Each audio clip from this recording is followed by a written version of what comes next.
Hello and welcome. This is Confronting Caste, an initiative of the King's India Institute at King's College London. I am Srilata Sircar, and I will be hosting a series of conversations to expand engagement with ongoing research on caste as a system of social power. Today we have with us Sudhir Selvaraj, who is a doctoral candidate at the King's India Institute. Sudhir's research lies at the intersection of political science and sociology. He's also a playwright and has been writing about political, economic, and social conflicts. His play, We All Live in Bhopal, has been performed in India, UK, and USA, and you can learn more about his work through the link below this podcast. Sudhir, thank you so much for joining us and welcome to Confronting Caste. Thank you so much for having me, Srilata. So, Sudhir, today we are going to talk about your ongoing doctoral work, and the focus of your research is on Dalit Christians. So, why don't we start with an introduction to this community of Dalit Christians, and what does it entail socioculturally and politically, and how would you characterize the demography of this community? Sure.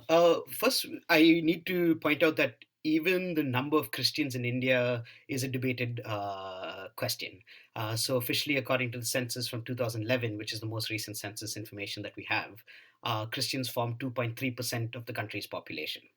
Out of which the number of Dalits is unclear, but estimates from academics and from activists that I spoke to and who have published say that Dalit Christians range from 70 to 80% of the population. So they form a large percentage of the Christian population. But there's a phenomenon, and we'll talk about it more, that Dalit Christians are denied reservation rights and other state benefits. So there are several millions of Dalit Christians in the country who we call them secret disciples or crypto Christians. So those who would be practicing Christians in their personal life, but publicly they would be Hindu. So the example of a woman I met while on fieldwork is a woman whose name is Mary privately, and she'll go to church on Sundays and such. But when different government officials and such would come into her village and such to get information, she would go by Ratma, and then the names in the village would be the pictures in our house would suddenly turn to Hindu gods and things like that away from Jesus. So, with that, there's a large number of Dalit Christians who we don't even know are Dalit Christians. They are Dalits to ensure that they make sure they continue to get the benefits of the state. From my interviews and such, the estimates could go up to about 4.5% of India's population now is Christians. And if we take that same assumption, saying that 70% are Dalit Christians, it forms a much larger number, close to about 50 million, according to the general census and statistics. By no means are they a homogenous community, as we all recognize that within castes itself there are subcaste groups and there are hierarchical subcaste groups as well. But for the purpose of today's conversation and then my research broadly, it's how the state deals with Dalit Christians as a whole, because the state also tends to homogenize this community too. Much like all Christians. So Christians are found in three pockets in the country, in the northeast, in the south of India, and then in the central India, in the Chota Nagpur region. A majority of Dalit Christians would be found in the southern states, so Tamil Nadu, Andhra Pradesh, Telangana, and Kerala and Karnataka to a smaller extent, but also very prominently there. So it's important to recognize this intersection that I talked about earlier and how this impacts Dalit Christians, particularly, not just Christians and not just Dalits, but this is where my research lies. Right. So you've touched upon a lot of really interesting things. Let's start with the basic terminology of it. So this terminology of Dalit Christians is it recognized in the constitution? Like, what is the constitutional status of this community? Is it a self-ascribed kind of identity? How have you negotiated this terminology in your research and in your interactions with your research participants? Yeah, so let's talk about the Constitution first. So the Constitution itself makes no provision to Dalit Christians as a recognized group. So there will be Dalits as the largest group that we're talking about, and they form about 16% of the country's population. Now, constitutionally, according to the Scheduled Caste Order of 1950, and in recognition of Article 46, which was talking about the upliftment of scheduled castes and scheduled tribes, reservations were provided, but only Hindu Dalits would be eligible for these benefits. So it started off as noting that caste is very or very specific to Hinduism. Now, in 1956, they extended these policies to Sikhs, and in 1990, these policies were extended to Buddhists. So that means Buddhist Dalits and Sikh Dalits will also get these provisions. But Christian and Muslim Dalits still were not eligible for this thing.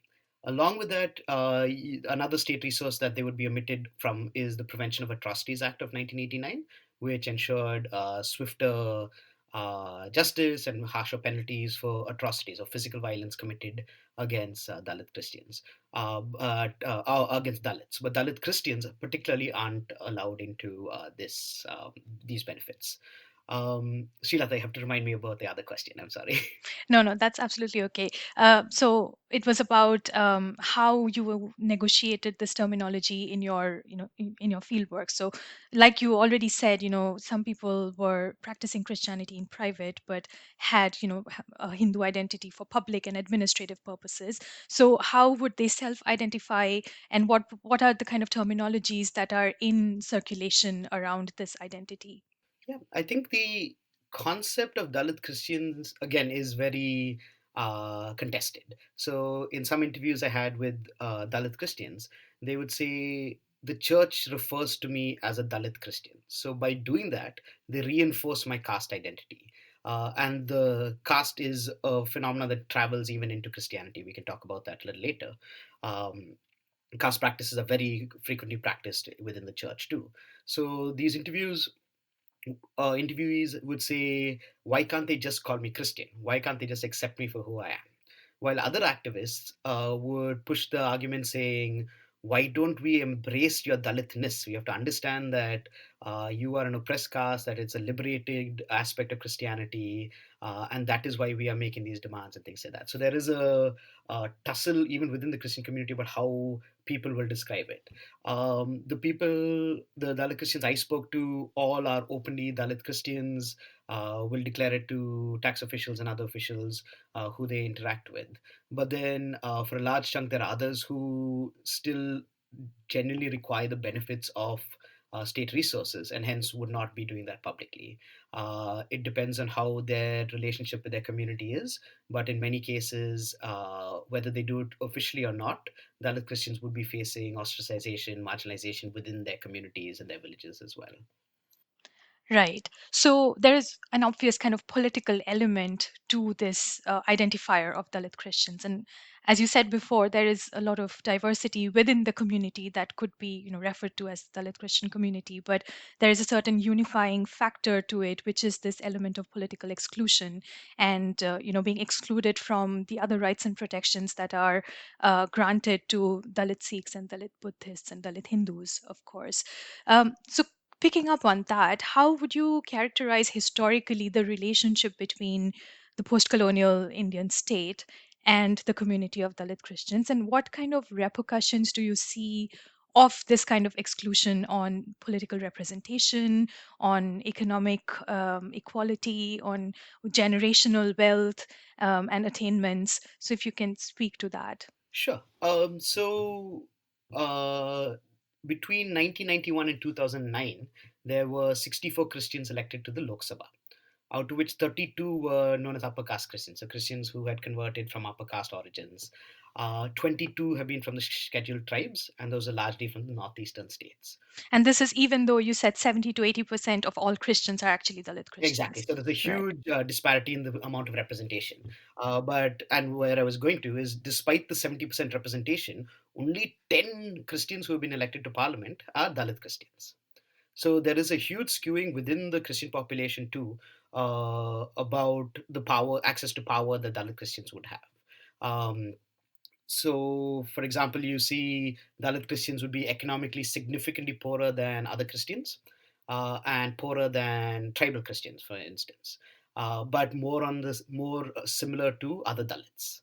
So, despite conversion into Christianity, and there is these notions of saying, oh, upon conversion, Dalits will get so much access to Christianity and their wealth and their other resources and such. Data and studies show that that's not the case. So, even upon conversion, they continue to be um, poorer. They continue to have the similar work patterns. more illiteracy, lower work participation rate, and less amenities and things like that. So even amongst the Christian population, and the Christian population, mind you, is widely regarded as one of the more forward communities, religious communities in the country. But even with that, the averages get significantly skewed because the Dalit Christians' state is very rough. So, because of that, you also have to understand that there is this huge inequality even within the Christian groups between upper caste Christians and Dalit Christians with that. So, that relationship is the one that I studied a little bit more. But yeah, I'm happy to talk more about that. Sure, sure. So just to clarify this a little bit further, since Dalit Christians are not a constitutionally recognized category, is there robust data? So is there census data or NSS data? How does the state go about, collecting this data, and how are we able to analyze it to get these insights? It's a tough question again. So the only data that I've seen is a 2008 report by the National Minorities Commission, where, and again, I question the data because because again, the number of Dalit Christians is contested. So they've taken a figure of 50% of Christians are Dalit. And So is there a basis to this? Is there a justification of it? uh, to be honest, the justification they provided was activists say 70%, while our NSO data says 10%. So we went at a good average of 50%, which seems like a more likely option. And again, this adds to the complexities with this as a community where even numerically, it is tough to explain who a Dalit Christian is and what benefits they should get and how people are trying to keep them away from it. Right. And in all of this, the concept that you refer to in your research quite a bit is that of structural violence. And can you tell us first of all, what entails structural violence, and why do you find this to be a useful concept in your research? Yeah. So most times when we think of what violence is, we always think about physical aspects of violence. We think about punching, beating, war, murder, things like that. All very, very bad things, and we recognize that. But in the late 1960s, there was a Norwegian political scientist and sociologist named Johan Galtung who introduced this concept of structural violence. And he built off of liberation theologists from his contemporary liberation theologists. Um, he basically says violence can also be enacted by structures. So there's no direct actor, but there are structures which are responsible for the violence. And that is what structural violence effectively is. But he says that you can't really distinguish between structural violence and physical violence. He claims that they're completely symmetrical.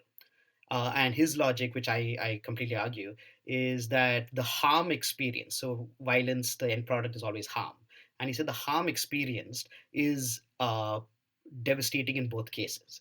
I'll give you a quote. He says, from the victim's angle, it does not make much of a difference whether starvation, which is the example he gives, is a result of a military siege or the outcome of unjust, unequal, or asymmetrical structures. He says that the harm could still be the same case.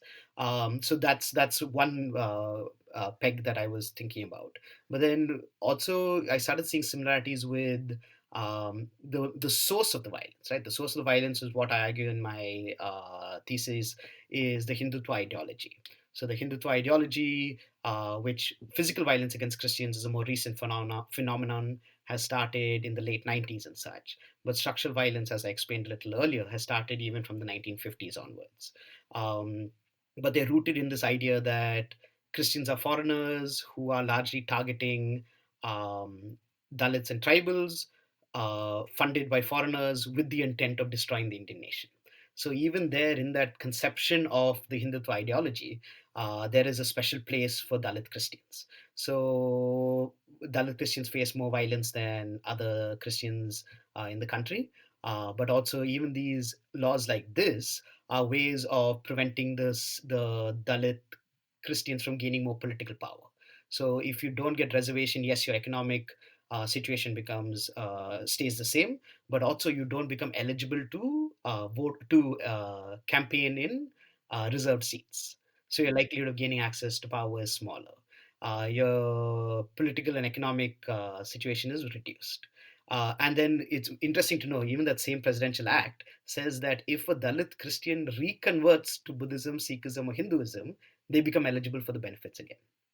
So these are inbuilt ways of making sure the Dalit population stays within the Hindu fold. And Christianity, which is known as the enemy and the attacker, is to keep them at bay. So, what are some of the ways in which Dalit Christians themselves reconcile with this politics? On one hand, of caste discrimination within the church that you were alluding to earlier on, and on the other hand, trying to be co-opted by the Hindutva ideology. What can you give us examples of ways in which uh, members of the Dalit Christian community have tried to, uh, you know, find a way through this political uh, situation? Yeah, and I think it's improved a lot. So even in the 80s and 90s, there was a large push by Dalit Christians, and that's around the time when you started seeing a stronger support by the Catholic and Protestant churches. So, for example, the Catholic Church made the 1990s the decade of the Dalit Christians. So there have been efforts to reform it. Within the church, saying there has to be a higher participation of Dalit Christians as church leaders. We need to make sure that they become pastors and things like that. And I think those, and then of course the hope is with constant efforts that one day that Dalit Christians will also gain access to reservations. And this has been affirmed by large national reports. So National Minorities Commission, the report which I mentioned earlier, has affirmed it. Even the Mandal Commission recognized it. If you go back to the 1880s, the Sachar Commission also recognized it. So it is really a question of political will that has not allowed for Dalit Christians to go in, or the governing Hindutva ideology, which is what I suggest as a reason why it's prevented. But coming back to the point, it's a tough question. I think there are personal faith reasons for Dalit Christians to experience to reconcile with it, saying at least my personal savior in Christ is this is how I maintain it. Others for some potential benefits you would get from the church despite the caste practices are there. So it comes in both ways. But yes, it's a very interesting question to dig further into, which I hope to do in a future project. Sure, sure. So we've been talking about reservations a lot, and especially what you said just before this, that actually Dalit Christians are, brought into the fold of people who can benefit from affirmative action if they convert, out of Christianity. Mhm. Would you see this as an example of structural violence, for instance? Absolutely. Yeah. This is the main reason. So the basic measurement guidance that Galtung provides in measuring structural violence is anything that prevents you from reaching your maximum potential. So in India, we have a great constitution that's very progressive, which provides all Indians the freedom of religion in Article 25. So things like this prevent a Dalit Christian from realizing their maximum potential based off on freedom of religion. And then it's also the built-in mechanics of saying to keep the Hindu fold together, we will prevent people from moving outwards. Another great example, and again, is we can talk about this on a separate occasion, is the freedom of religion laws. So the freedom of religion laws, again, are largely, I argue, targeted towards Dalit and tribals to prevent the onus on those laws is for the person doing the conversion. So it's largely meant to minoritize Dalits and tribals as saying they are gullible populations. And the Christians are luring them away by force, fraud, and allurement. But even there, some of the laws basically say if you reconvert to your native um, religion, which most Hindu thought is that Hinduism is your native religion, then the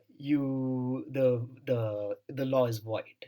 So this also gains credence with the Hindutva forces, which are launching Garvapasi programs around the country, um, and again to reconvert people, and then they are exempt from those laws. So again, it's another form of structural violence to keep the Hindu fold together, which is largely a political effort, as I've mentioned.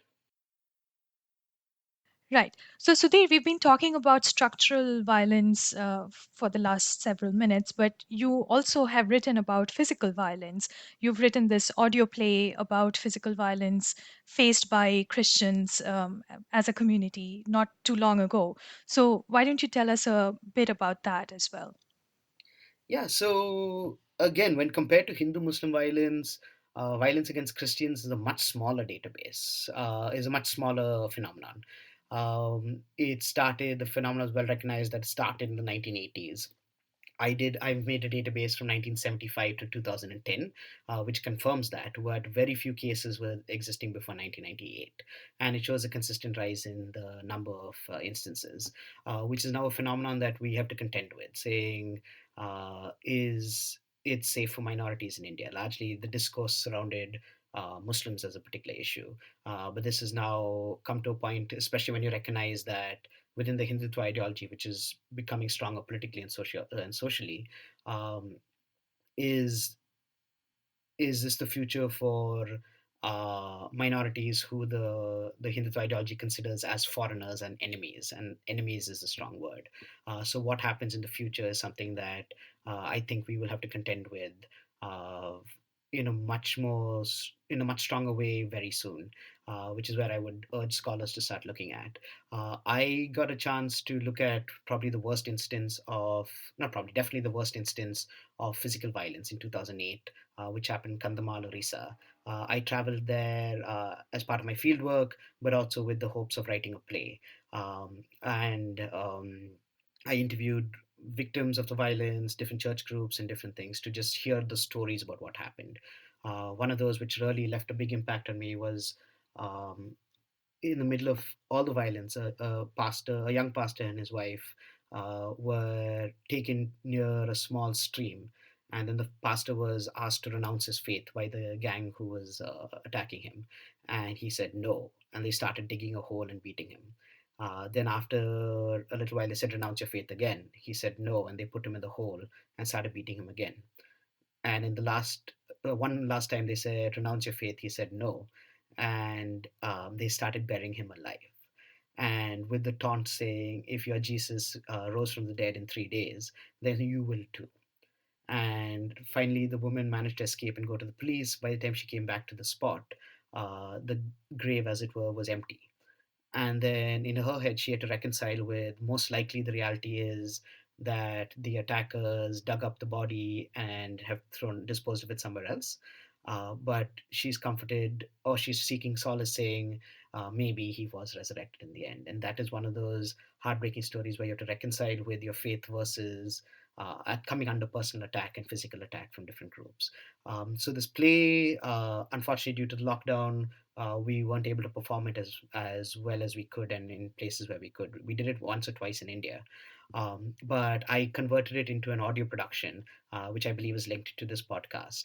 And it tells the stories of four actors within this violence and the atrocities they felt. But the play is called Homeland, and it asks the question of what is our home. Yeah. Right. Yes, we will absolutely link to the audio play as well below the podcast. And as horrifying as it is, I think these narratives are important to be, put out there for people to know. I was wondering, one of the pivotal events in the ascendance of Hindutva ideology in public life was, of course, the killing of Graham Staines and his two young children. And now we know that some of the masterminds and perpetrators of that event are actually in the parliament. Did you face any kind of public anger against this kind of gruesome, horrific violence, and then a complete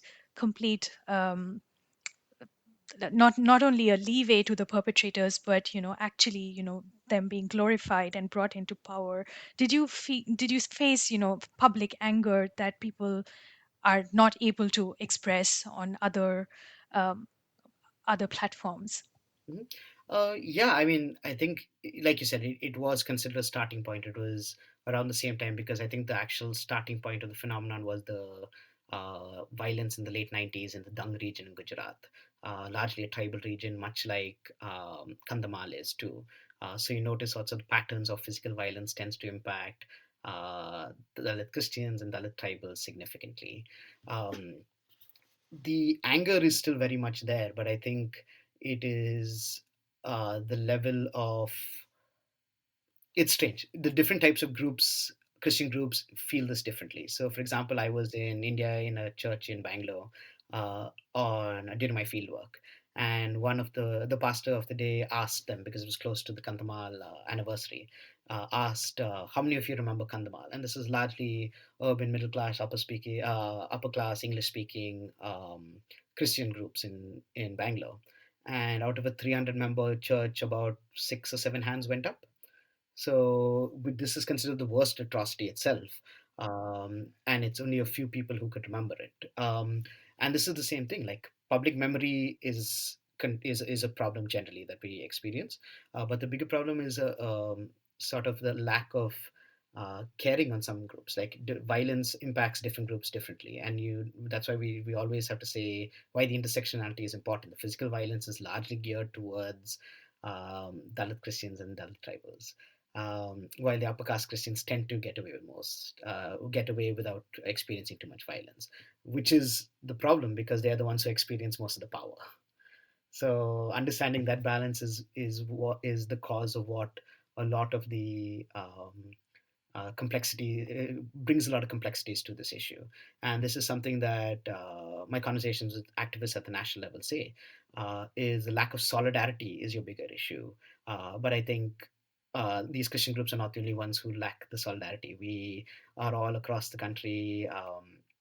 Should be more in solidarity with protesters. And currently, in the past year, we've had to experience CAA protests, now farmers' protests, and things like that. And I think the lack of solidarity is what is a bigger challenge broadly amongst maybe young people, maybe across the country. Um, Maybe we're just too comfortable with what we have, but I think solidarity is important too. Right. Um, So we've talked about affirmative action briefly. It's of course one of the political goals for the Dalit Christian community. Can you tell us more about, the political goals and aspirations of the community, and also if there are any sort of contradictions or competing goals that you have encountered in your research, since it is a diverse community, and you've spoken a bit about tribal Christians who are also considered to be, within the category of Dalit Christians. Do you see any kind of contradiction there or any kind of competing political goals? Yeah, so let's talk about the tribal Christians first. So the tribal Christians actually do get access to reservations, but they are not, because all tribals, irrespective of your religion, get access to the benefits. But they are not eligible to the Prevention of Atrocities Act, the Christian tribals. Um, so the competing interests is, I think, what Dalit Christian demands still are from my interviews was a question of inclusion. It's a question of saying, yes, the economics of it is one thing, but it's a question of inclusion. We are unjustly excluded based off of no other reasons other than political reasons. So that's what the major effort is. Um, and they find that even within other Dalit activist groups, so the broader Dalit Christian groups, Dalit advocacy groups, very few will take up the Dalit Christian cause. A, because they make up a small percentage of it, so it's not a significant number. But B, because then you're taking away the reservation pie. So you keep them away as much as possible. So again, it's that built-up system of how to keep them away. And I think they also face struggles from the church. In some cases, there was um, objections even from current high up church leaders I talked to, and they would say things like the Dalit Christian issue was a fad in the 80s, it'll pass. And they would say now the contemporary fad is LGBTQ issues within the church. So there is resistance across the board. While from my understanding, it's a question of inclusion. It's a question of feeling like they have a home. Uh, but the benefits are also significant. So to make sure that there's a political end to it as well. And what is the current composition of the church? How much representation do Dalit Christians have within that, or how much, bargaining power or political, influence do Dalit Christians have within that? So it's very hard to get the number exactly. There was a report by the Catholic Church, and again, it's tough. We're broadly talking on generalized concept, but even the Catholic Church is different compared to the Protestant Church compared to other churches. But say, take for example the Catholic Church, which is probably uh, very direct about their relationship with this issue. They released a statement a few years ago, a report talking about the Dalit Christian issue, where they recognize that very, very few bishops and pastors and priests within the church itself were Dalit Christians. So, is there ways that we can promote them? In other churches, it's a similar thing where the upper caste Christians tend to dominate the higher up positions and things like that. I think these conversations happen, but it's tougher to for things to actually happen. So in Mangalore, the area, so that's the Karnataka Southern Diocese where I did my research work.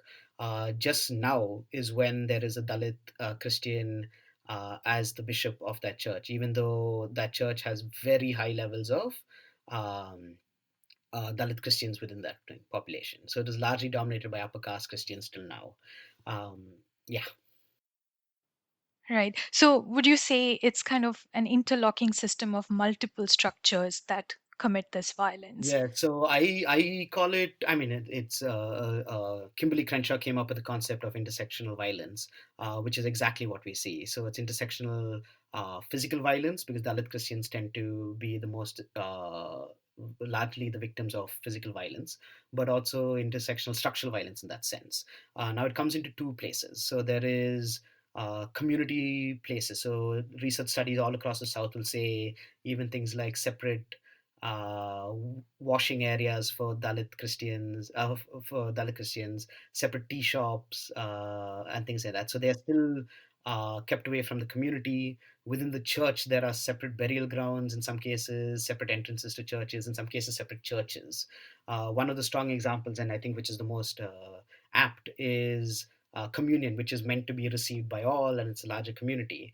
It would in some churches, the upper caste Christians would be invited first because the lips touching the chalice first for upper caste Christians. Imagine if a Dalit were to come and pollute that.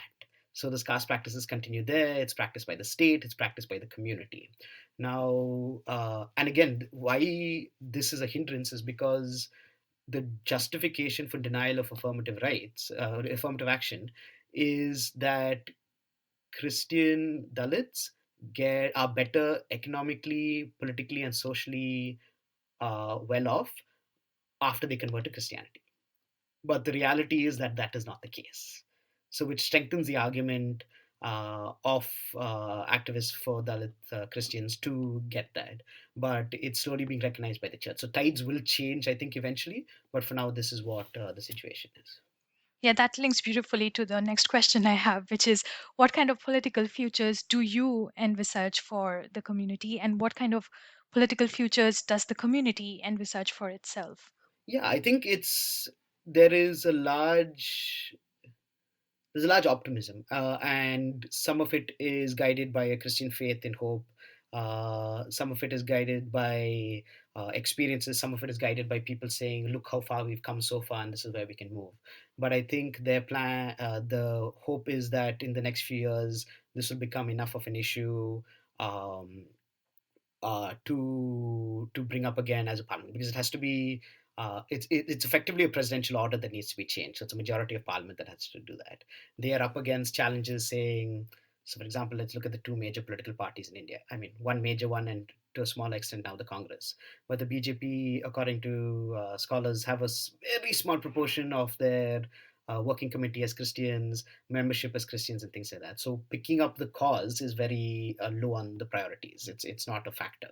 While Congress, who have a slightly higher proportion of Christians, more proportionate to their population, still won't pick up the issue because I think they are sometimes tormented by this tag of being pseudo secularists.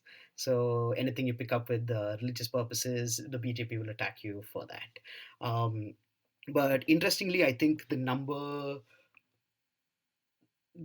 of Dalit Christians also is increasing, or we don't actually realize fully the number of Dalit Christians. And this is difficult, I think, for activists to learn because if you are arguing that there are increasingly number of Dalit Christians, therefore you should potentially get benefits from the state. You're also adding credence to the Hindutva cause, which is saying Christians are converting, and this is the problem. So there is that tough middle line you have to walk and try to figure out the appropriate times and such. But this is what is generally happening now. It's a question of navigating both these places, and then finding the right political players to make it happen. A lot of this came up in the 80s and 90s under Devegowda's government, but it never passed, even though it came to parliament at the end. Yeah, yeah, it's been a long-standing issue, almost like from the time of independence. Um, Before we end, Sudhir, do you want to leave us with one or two, big learnings uh, that you have from your field work, since you've recently come back from field work? Yeah, I think it's the type of research that you're doing is it makes you recognize your own privilege within that. Growing up in an urban context, uh, in a Christian context, you very rarely have to experience a lot of the caste aspects of things like that. But realizing this was just realizing how steeped it is and how continuous it tends to be. Even though, again, in school, we're all taught that caste was abolished, and then you try to assume that, hey, it's gone, it's not an issue anymore. But how deeply pervasive this is, and how, into political life, economic life, social life, it made me recognize the privilege that I have, which is why I was encouraged to pursue this line of research work. Because, especially in academia, I think we often focus on Dalit Christians tend to be ignored as an issue. So this is where my small contribution to that is. But the persistence of caste is the largest uh, issue that sticks with me, and which is what inspires a lot of my research. Sudhir, thank you so much for coming on this episode of Confronting Caste and sharing your research and your learnings with us. I think you've left us with some deep insights and a lot of food for thought. So I appreciate that, and thank you again. Thanks, Srilata.